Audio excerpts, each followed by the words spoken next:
Yes, sir. Yes, sir. The greatest season of all is upon us. College football is right around the corner. Hoodie season. Say again?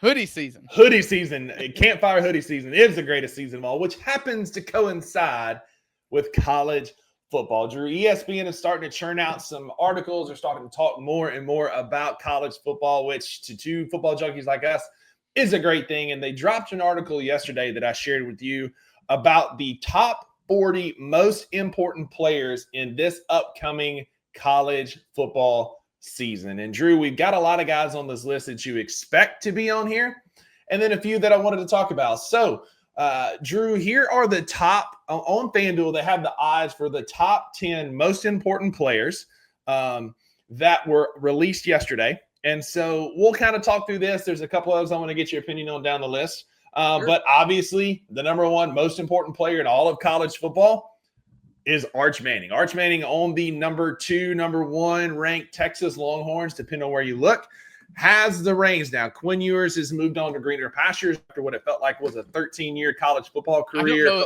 I don't know where he's at is greener than the starting quarterback at University of Texas. That's what I'm saying. It's a colloquial saying, right? He's moved on to other pastures, I'll say.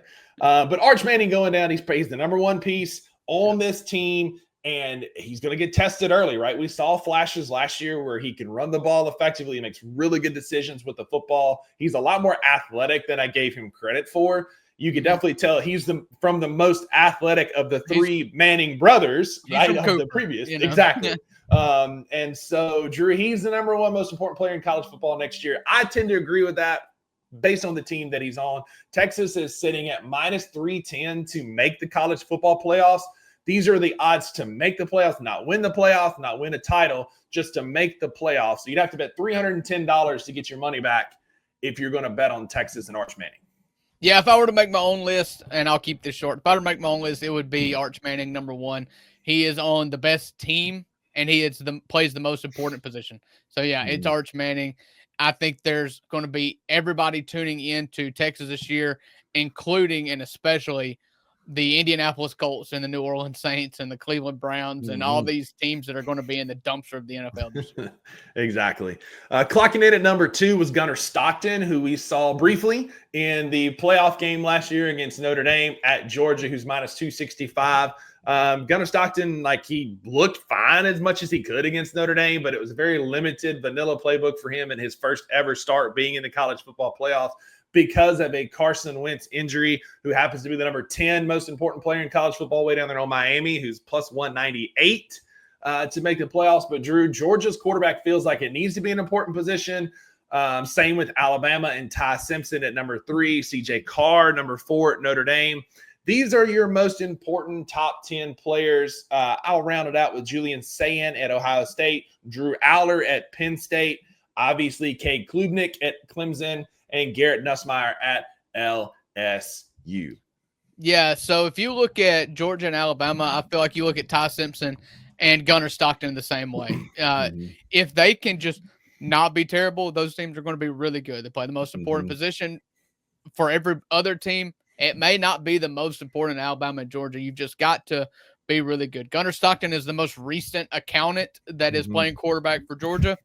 And you know that he's a Georgia quarterback because he has 2 last names. That's it. Gunnar Stockton. I don't know anything about him. He was an absolute bulldog against Notre Dame. I kind of liked what he was, the cut of his jib, as they say here in the Deep South.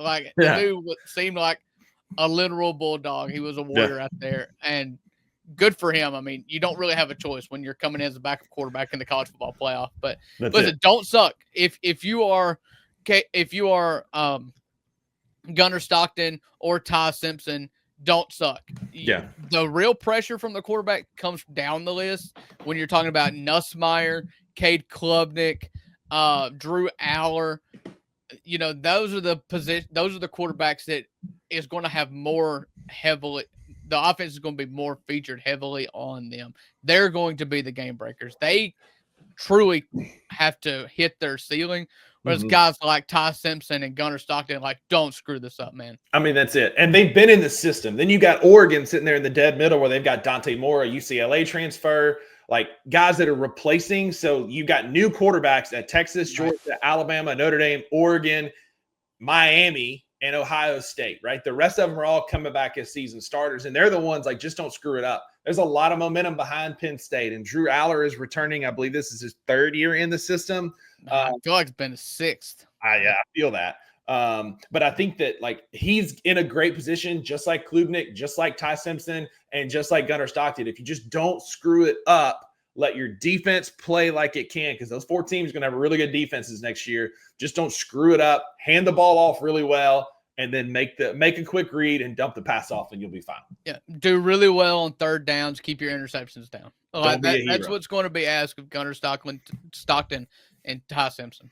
Yeah, don't try and play hero ball. That's all you got to do is don't try and play hero ball. The next ones are the obvious names that you would see as well: Lenora Sellers, DJ Lagway, John Mateer at Oklahoma, Marcel Reed, and then Marcel Reed at A&M, Austin Simmons from Ole Miss, clocking it at 15. Drew, I know that's your boy. You got some pretty high hopes for him next year. Yeah, I do. I think that class of quarterback fits well together. I think that's the obvious second tier, unproven, but they have all of them. I feel like have real star potential that can lead them to a college football playoff berth.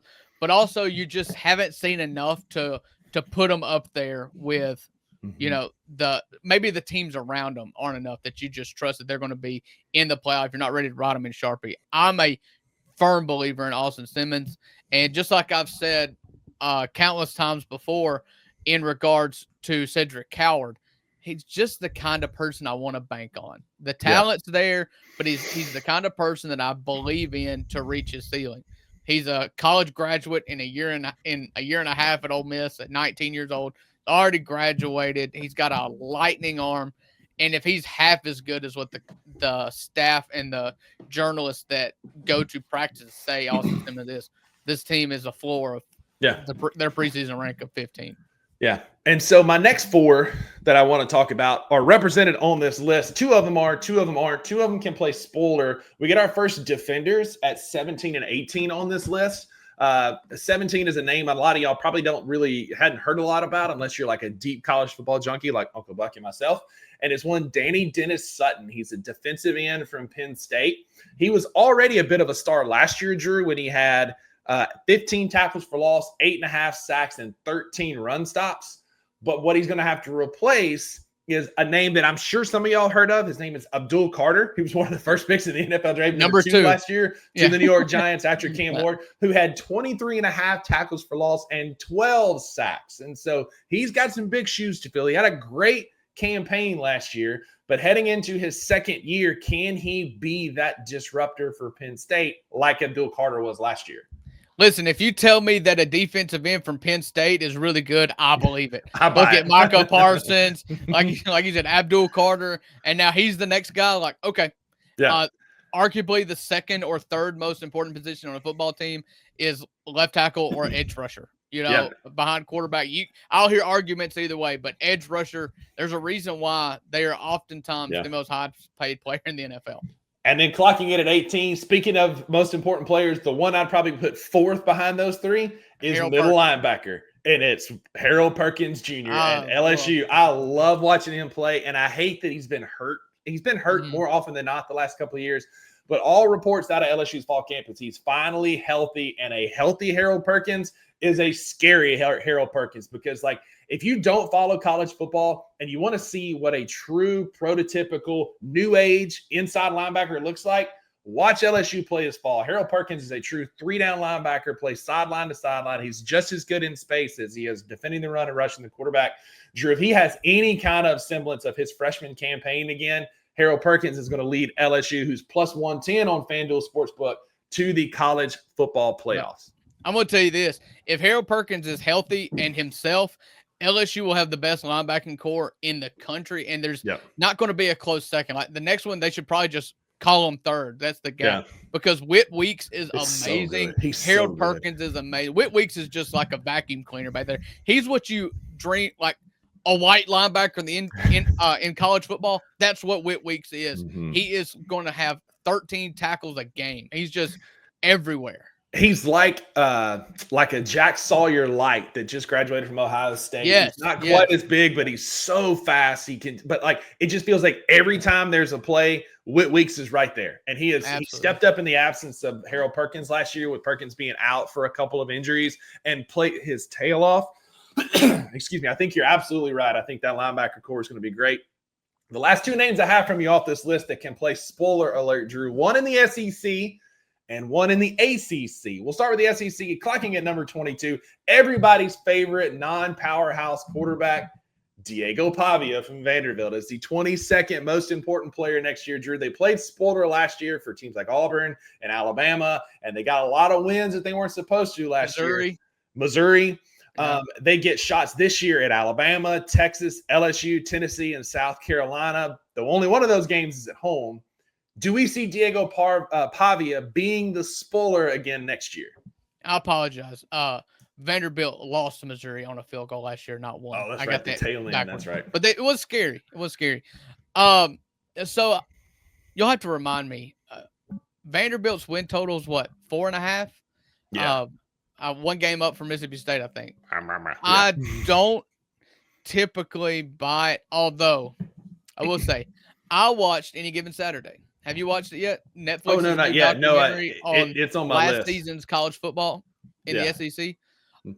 The two players that two of the three that I probably say they featured on the most was teams, that is, not players, was Vanderbilt and South Carolina. And then also a lot of LSU. That's where Whit Weeks is fresh in my mind because he was featured heavily. He was amazing. I buy Whit Weeks. If you want to say that Vanderbilt takes a step back, watch this first. Because let me tell you what, Diego Pavia and Clark Lee are freaking psychos. I mean, Diego Pavia is everything you want your mindset to be from your quarterback that's 5'10". He is just he's psychotic, man. And I hate to be the guy that ever bets against Diego Pavia. And you, as an SEC fan, you've got to really rewire your mind and do some like real mental exercises to block out the fact that Vanderbilt is like as they said on the show, calling Vanderbilt the doormat in the SEC is an insult to doormats. That's what Vanderbilt was. Yeah. But you've got to take that out of your head when you think about the person that Clark Lee and Diego Pavia are. I'm telling you, you've got to go watch it. You will fall in love with both of them because they are animals, man. I already am, and I love it. Drew, their schedule. So listen to this. So Vanderbilt, yes, there's a chance that last year was just lightning in a bottle because their schedule is brutal. But there is a real chance. So their first 5 games are Charleston Southern, at Virginia Tech, who they beat last year. Then they play at South Carolina, Georgia State, Utah State before they go to Alabama on October the 4th. There is a real chance that Vanderbilt is 5-0 heading to Tuscaloosa. If you get lucky in Columbia and you beat those other teams, even if you're 4-1, even if you lose at Columbia, but you go to Tuscaloosa 4-1, you have a really good shot at 6-6 because that's when the schedule kicks into high gear because you've got Alabama, LSU, Missouri, Texas, Auburn, Kentucky, and Vanderbilt and Tennessee to finish out Vandy's season. Like 6-6 feels like another real possibility for them, but you could also go into that Alabama game 4-1 and finish the season 4-8. It's a really tough schedule for Vanderbilt. It's brutal.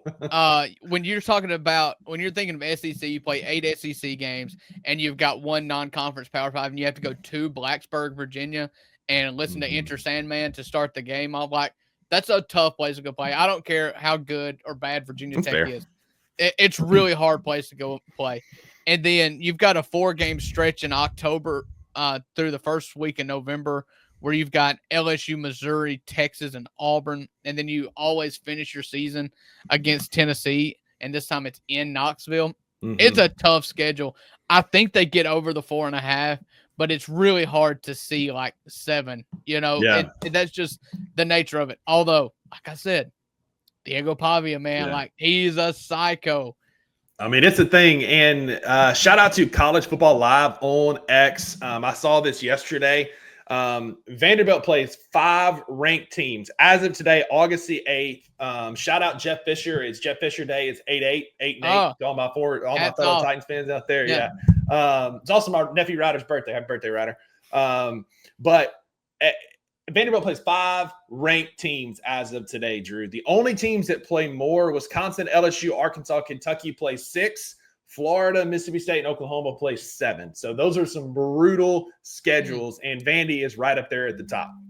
I'll tell you who didn't watch yesterday's edition of the $2 Sports Show, and that's my co-host, because we talked about this. Oh, there you go. There you go.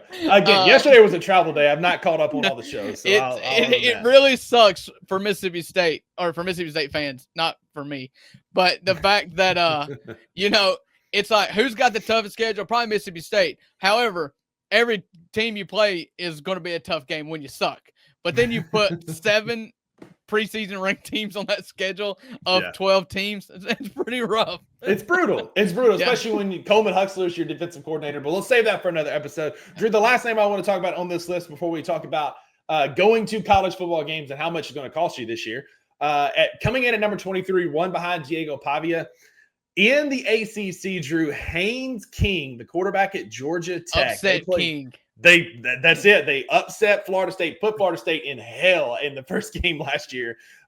Went in to Ireland. The wire in Ireland. Went to the wire with Georgia. They played really well down the stretch. They were a fun team to watch. Georgia Tech has got a lot of guys coming back, including their stud running back in Jamal Haynes.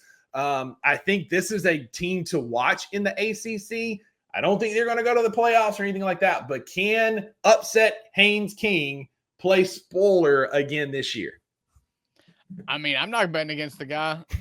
Georgia Tech's one of those places too. It's like they're always kind of ripe for an upset. They live for the upset. They don't. It seems like they're never 9-3, 8-4, 10-2, but they always beat somebody. And it's crazy. So you're always just kind of eyeballing the upset. And Haynes King's done it on a couple different occasions. So yeah, I mean, he's definitely important to that team. Yeah, no doubt. And he's a guy that can play because there's high expectations for Clemson. North Carolina, a lot of eyes on them because Belichick's back coaching again. But there's a lot of teams that are in the ACC that he can play spoiler alert. Can he upset Miami and Carson Beck and him coming down there to take over from Cam Ward? That's a team that I'm going to keep an eye on the ACC, just if nothing else, Drew, like you said, because they upset people and find ways to win football games.